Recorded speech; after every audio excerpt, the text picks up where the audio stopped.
नसी काही न कळीत आणि आपण आज रात्रीच पसारोईत. खरंच मला ना कळीत.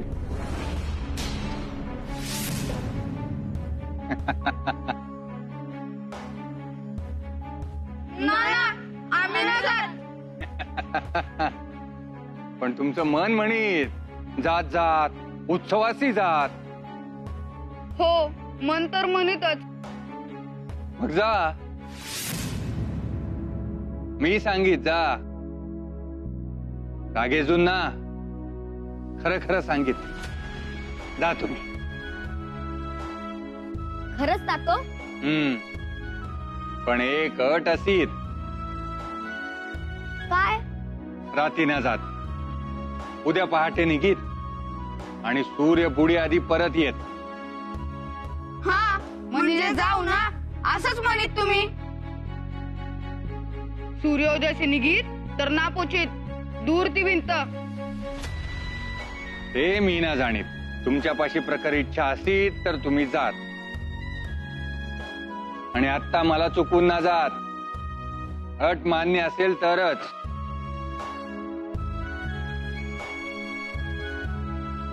चालीत अट मान्य असेल मला. सूर्य उगवताना निघित मी आणि सूर्य बुडो आधी परतत. जाईत जाईत.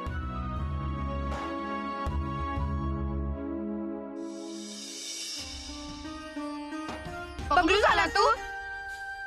सूर्योदयाशी निघीत तर ना पोचित आपण भिंतीपाशी. सूर्योदयाची मी निघित. तुम्ही तर आत्ताच पसार आहोत. मी उद्या तुम्हाला भिंतीपाशी गाठीत. पळा पळा, तरी सरी पळा. उन्ना उन्ना आम्ही जात. पण तू कसा पोचित? मी तर वनराज, मी पोचितच. उन्ना उन्ना. पोच असत तू. आम्ही वाट बघित भिंतीपाशी तुझी.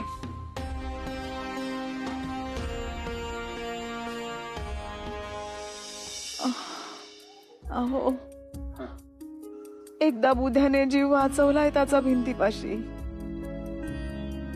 तरीही तुम्ही पुन्हा त्याला राजरोजपणे भिंतीशी जाण्याची परवानगी दिलीत. विचार करूनच दिली.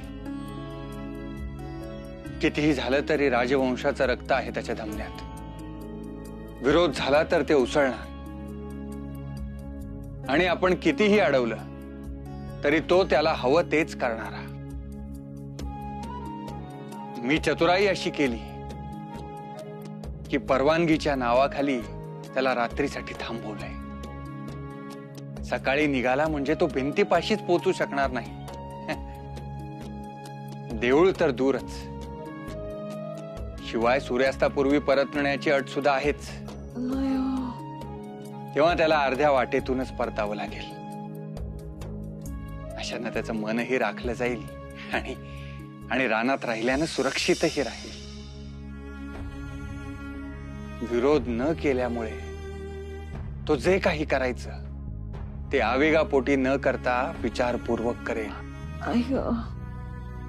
आणि म्हणूनच आज्ञाही मोडणार नाही. तुमचा तर्क बरोबर आहे, परंतु या सगळ्यावर मात करून तो भिंती पलीकडे पोचला तर त्याला कशाचा सामना करावा लागणार आहे माहित आहे ना. माया,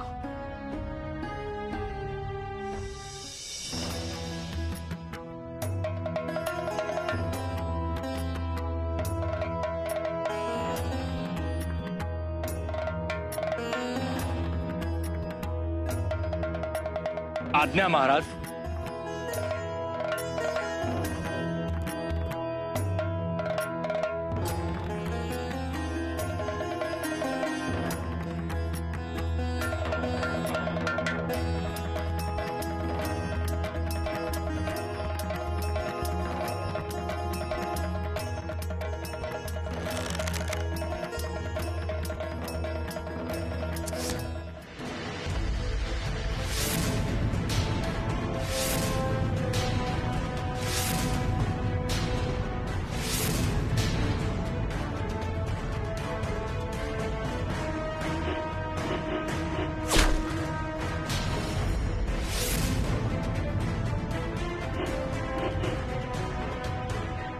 उत्तम.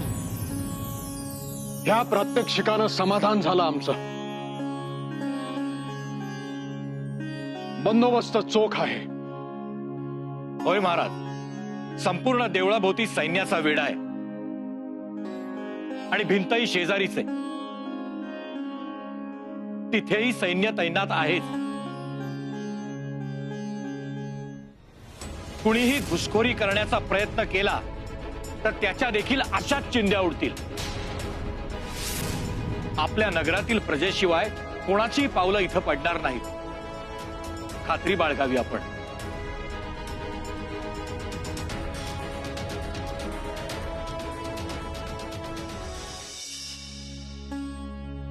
तोकू तोकू तोकू तोकू तोकू तोकू तोकू तोकू कुठे आहेस तू तोकू? सकाळपासून हाका मारून मारून घसा सुकलाय माझा. तू कुठे येतच नाहीयेस, दिसतही नाहीयेस आणि कोणी तुला पाहिलंही नाहीये. मला काळजी वाटतेय रे तुझी. पुन्हा कोणाचा बाण नसेल ना लागला?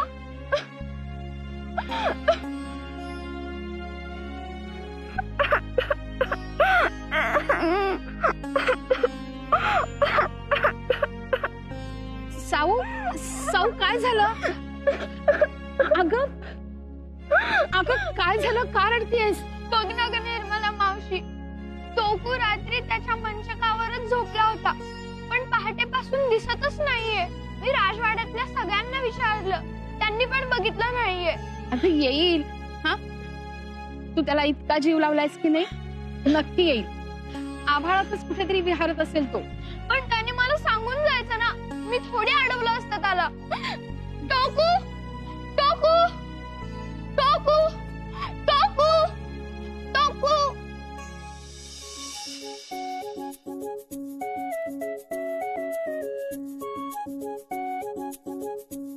शेवटी झालाच ते बहुतेक उशीर. धाव सुरंगी धाव.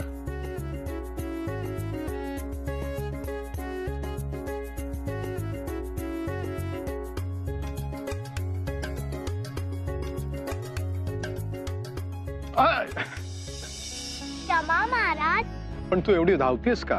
उशीर झालाय ना मला. काय करू? सकाळची सगळी कामं करून, पाणी भरून, दादांसाठी भाकरी थापून मग निघते ना मी. त्यात उशीर झाला मला. तुम्ही दोघी मैत्रिणी ना सारख्याच आहात. तुझी मैत्रीण सुद्धा कुठे तयार झाली आहे? तिला शोधतोय मी. हा, त्या पक्षाच्या मागे बागडत असेल. पण तू तिला गाठ आणि ओरड, म्हणावं लवकर तयार व्हा, उशीर झालाय. काय? हा, टोकू टोकू टोकू. अगं कुठे फिरतीयस तू सावित्री? आपल्याला देवळात जायचंय, लक्षात नाही का तुझ्या? तिथे प्रजाजन खोळंबले असतील. आणि हे बघ, मुहूर्ताला जरी अवकाश असला ना तरी सुद्धा आपण वेळेत जायला हवं. ताता, मला काहीच सुचत नाहीये. माझा तोकू हरवलाय. हरवला नसेल तो, तू त्याला बरं केलंयस ना. मग पंखात बळकटी आली असेल आणि गेला असेल उडून आपल्या रानातल्या घरट्यात. नाही, शक्यच नाही. कालच त्याने वचन दिलं होतं मला की तो इथून कुठेच नाही जाणार आहे. पक्षी असेच असतात, म्हणूनच त्यांना पिंजऱ्यात ठेवतात ना. पण पिंजऱ्यात तर मनाविरुद्ध ठेवतात ना. मी त्याला विचारलं होतं की घरी जायचंय का, पण तो स्वतःहून थांबला इथे. उलट तोकू साऊ सुरंगी असं म्हणत नाचत होता. कुठे गेला असेल ताता माझा तोकू? झालं, स्नान झालं. आता आई आदिशक्तीच्या मूर्तीला ओले त्यांना स्नान घालायचे आहे, तेही कोणाशीही न बोलता.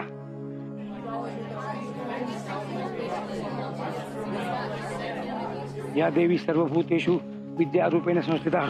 नमस्तस्यै नमस्तस्यै नमस्तस्यै नमो नमः. या देवी सर्वभूतेषु विद्यारूपेण संस्थिता. नमस्तस्यै नमस्तस्यै नमस्तस्यै नमो नमः. काय रे तुझं? एकतर एवढी गर्दी, त्यात पुढे पुढे करतोय. अरे तोंड उचकाटून बोल काय ते.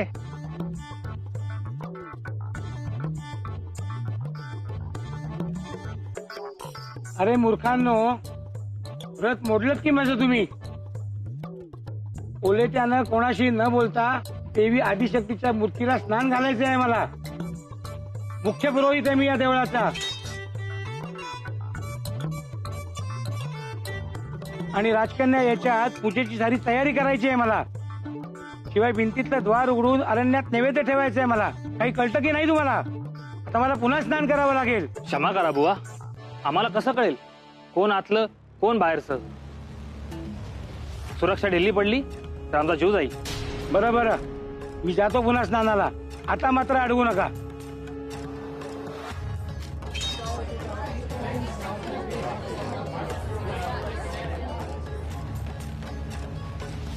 माया दिसली असती तर कशाला अडवलं असतं? तरी राखणदार तर तीच ना. ती दिसली असती तर चिंताच नव्हती. येईल का रे माया? मला तर शंका वाटते गाड्या. हो, एकतर मागच्या 9 वर्षात देवीला माहेरी पाठवलेली नाही. त्याच्यात महाराजांनी भिंत उभी केली. नक्की माया रागवली असणार. नाही यायची ती आज. असं नको बोलू. माया जर नाही आली तर फार मोठा अपशकुन होईल. देवी आई आदिशक्ती, तूच हाक मार मायाला, ती येईल मग.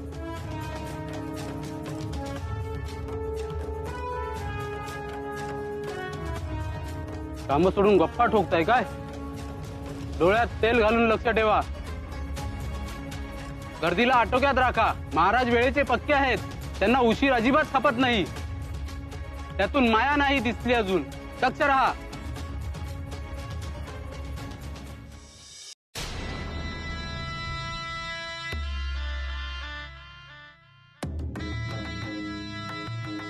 ते पक्षाला टाकलाय पिंजऱ्यात तेव्हा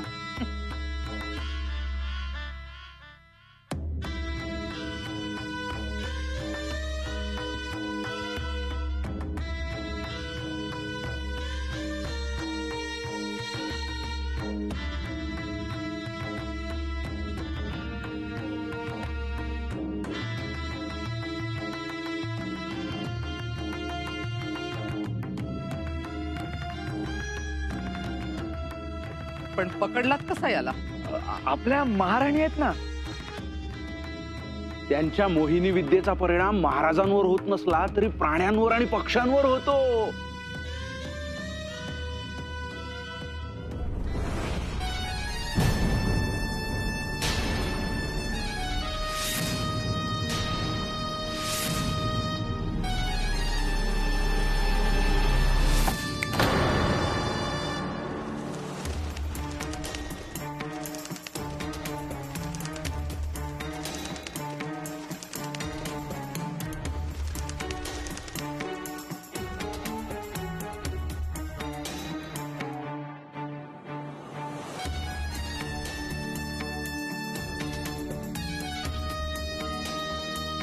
तुमच्या सल्ल्याचा मान राखून या पक्षाला मी संमोहित केलंय,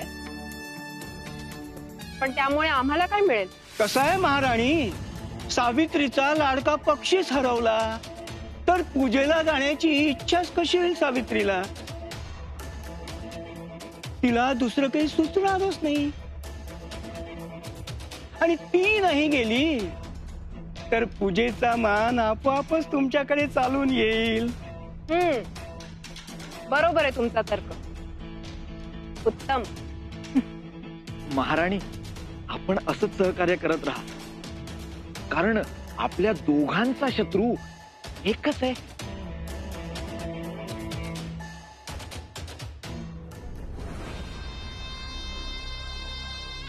चला, म्हणजे महाराणींची मोहिनी विद्या कुठेतरी कामी आली म्हणायची.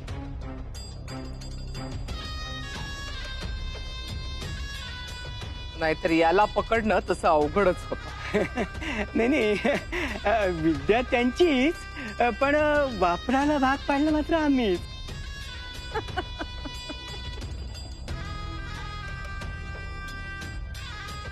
विश्वंभट, मोहरा काही परत मागणार नाही आहोत आम्ही. आता बघा, या चिंचा संपेपर्यंत तो तोंडातून चकार शब्द सुद्धा काढणार नाही.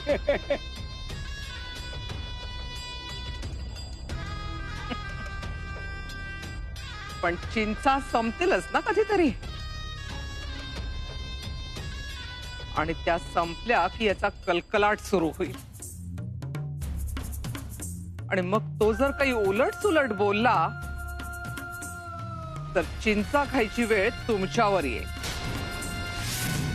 तेव्हा याला कोंडून ठेवून उपयोग नाही. याला कुठेतरी दूर रानात नेऊन याची मान मुरगाळून टाकून द्या.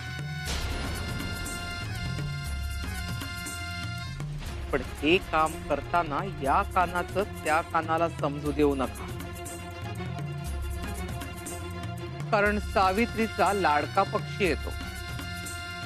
तेव्हा सावधपणे उरका हे काम. ठीक आहे, करतो मी व्यवस्था. नाहीतरी थोड्या वेळाने महाराज आणि सावित्री देवळात जाणारच आहेत. लावतो मी त्याचा निकाल. तोपर्यंत चिंचा आहेतच. हा,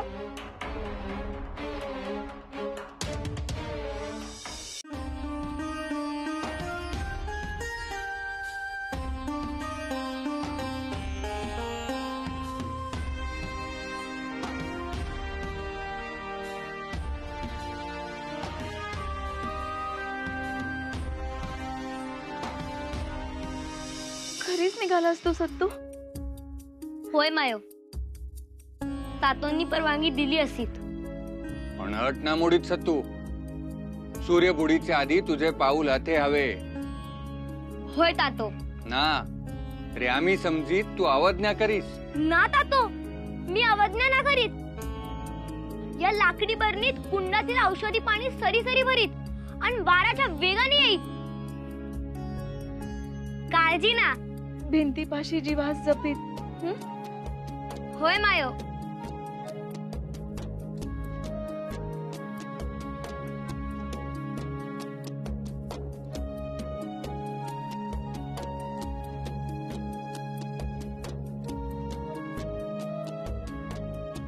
अहो, तुम्ही परवानगी दिली खरी, पण फार काळजी वाटते हो. भिंतीजवळ भिंतीपर्यंत तो पोहोचणारच नाही. नगराच्या सीमेवरचे भिंतीतले द्वार नैवेद्यासाठी उघडण्याची वेळ झाली सुद्धा. नैवेद्य दाखवून झाल्यावर ते द्वार त्वरित बंद केले जाते. तो इतक्या लवकर तिथे पोहोचणंच शक्य नाही. शिवाय वाटेत खोल दऱ्या आहेत, त्या पार करणं केवळ अशक्य. सत्तूला उघडं दार मिळणं अशक्यच आहे.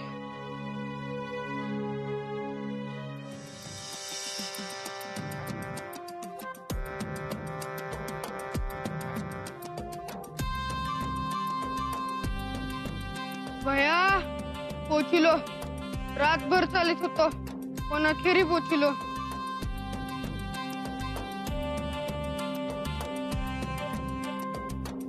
भया कुंभ भिंत ही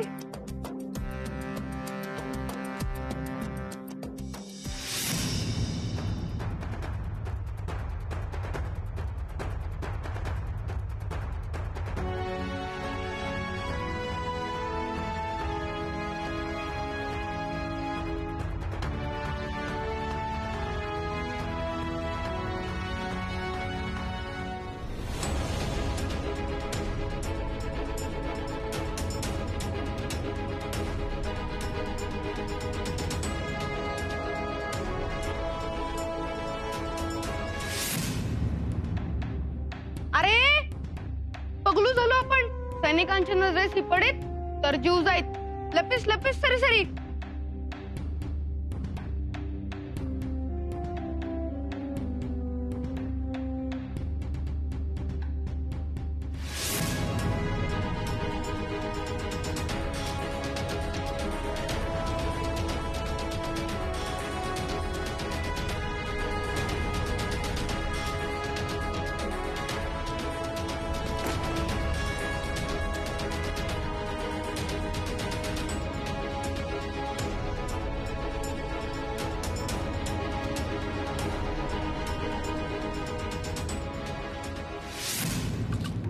नैवेद्यासाठी ते दार उघडीत.